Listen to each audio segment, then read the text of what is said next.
All right, let's jump right into this. I want you to imagine the world's biggest superpower at the absolute height of its game. Rich, powerful, totally invincible. Now, imagine a lone prophet standing up and declaring that it's all about to become dust. Well, that's the explosive story we find in Jeremiah chapter 51, an incredibly detailed prophecy about the complete and utter destruction of ancient Babylon. So, right at the heart of this whole prophecy is this powerful metaphor. Babylon is a golden cup. It's beautiful, it's valuable, and it's even been used by God as a tool to judge other nations. But here's the crucial part. That same cup has made all the earth drunken. It's been spreading its own toxic mix of pride and violence. You see, it wasn't just an instrument, it became a source of corruption. And the core message of this prophecy is that because of that corruption, the cup itself is about to be shattered. So here's how we're going to walk through this incredible story. First, we'll look at Babylon's immense power, that idea of the golden cup. Then we'll dive into the stunning judgment that was declared against it. We'll see exactly how its fall was described, check out the symbolic act that sealed its fate, and finally, we'll see how history itself seems to have fulfilled this ancient prediction. Now, to really feel the shockwave this prophecy must have caused, you have to understand just how powerful Babylon was in the early 6th century BC.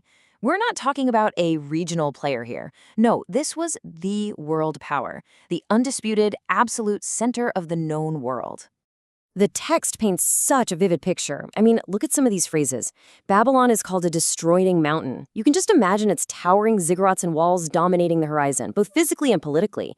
It dwelt upon many waters, which of course is the mighty Euphrates River. And that river wasn't just a source of water, it was the lifeblood of its economy and its defense. The empire was abundant in treasures, unbelievably wealthy, and as we just saw, it was the golden cup used to discipline others. Under a king like Nebuchadnezzar, you would have been sure that Babylon was truly eternal. So, with that image of pure invincibility fresh in our minds, we get to the core of the conflict.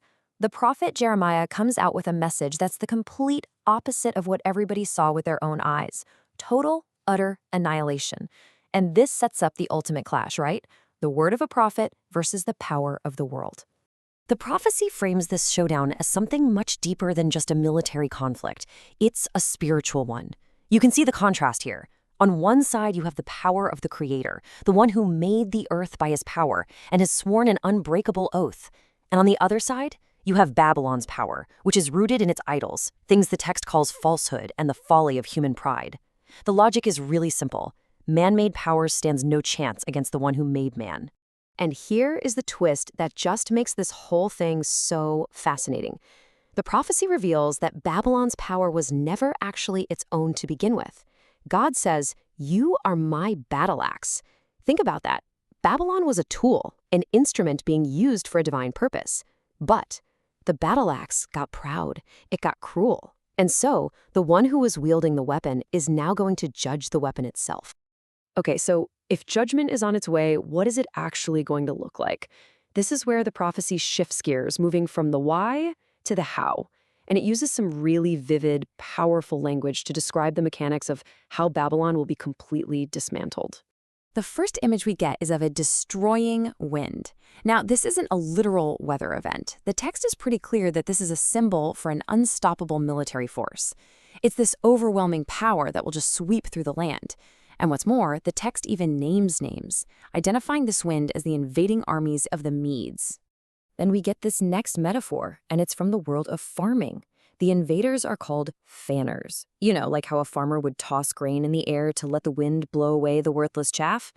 That's what these invaders are going to do to Babylon. They will sift through the whole empire, scattering its people and emptying the land completely. It's a brilliant image of absolute desolation. And notice how specific this gets. This isn't some vague fortune cookie prediction. The prophecy issues what sound like direct military commands for a siege. Set up the standard, make the watch strong, prepare ambushes. This level of detail gives the whole thing a sense of chilling certainty. It's like the attack isn't just a possibility. The battle plan is already being laid out. Now, the prophecy doesn't just end with military predictions.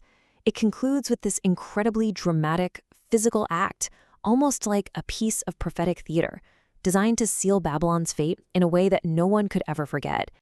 So Jeremiah gives the written scroll with this prophecy to an official named Sariah, who just so happens to be traveling to Babylon, and his instructions are very, very specific. Go to the heart of the empire, read these words of doom out loud, and then do something unforgettable. And this is that climactic act. Sariah is told to tie a stone to that scroll and throw it right into the middle of the Euphrates River, the very source of Babylon's life and power. And as he does it, he is to declare, "Thus shall Babylon sink and shall not rise." The message is just absolute. As surely as that stone will never rise from the riverbed, Babylon's fall will be permanent and totally irreversible. So, there you have it, the prophecy spoken and sealed. But the million-dollar question is, did it actually happen? Let's connect this ancient text to the cold, hard facts of history. Just look at this timeline. Jeremiah delivers this prophecy when Babylon is at its absolute zenith, right around the time it's destroying Jerusalem. Then, decades pass, and then in 539 BC, who shows up at the gates of Babylon? Cyrus the Great, leading the combined armies of the Medes and Persians. The very people named in the prophecy all those years ago. And this is where the historical record gets truly remarkable, because it seems to match the prophetic language point for point. That destroying wind that was predicted, it showed up in the form of the Medes and Persians. The prophecy said the city would fall suddenly, and historical accounts confirm it fell unexpectedly in a single night. And most incredible of all, that prophecy about her sea being dried up, well, Cyrus's engineers literally diverted the Euphrates River, which allowed his soldiers to march right into the city along the dry riverbed. And just as predicted, Babylon became a desolation, never again rising to be a world power. And all of this leaves us with a final, powerful question to think about. The story of Babylon is this stark reminder that even the mightiest human empires, the ones that seem like they're built to last forever, can completely vanish. It forces us to ask, when a system built on power and pride finally collapses, what of any real substance is actually left behind?